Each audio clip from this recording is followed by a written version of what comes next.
السلام عليكم. واحد الاخت سولاتني قالت لي خويا راه حتى هنغاريا راه صعبوها، راه الاخ ديالي طاح جوج المرات في هنغاريا.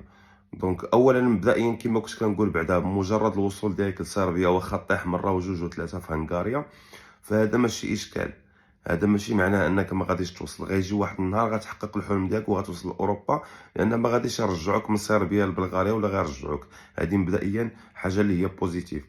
الحاجه الثانيه، الاغلبيه ديال الناس اللي كيطيحوا في الكرياج ديال هنغاريا او في الطريق ديال في الاخر الغابات ديال هنغاريا، الناس اللي ما كيبغوش يديروا التسليمه حدهم كيشريو السلالم اللي كينقزوا هنغاريا وكيبغيو يكملوها بالرجل حتى النمسا، واكيد كيتشدوا، يعني صعيبه شويه القضيه.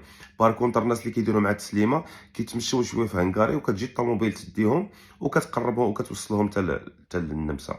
فكنتمنى حظ سعيد للجميع، والاخ ديالك ان شاء الله ما جابش هذه المره هذه. نتمنوا له ندعوا معنا كاملين في التعليقات يجيبها ان شاء الله يا رب العالمين.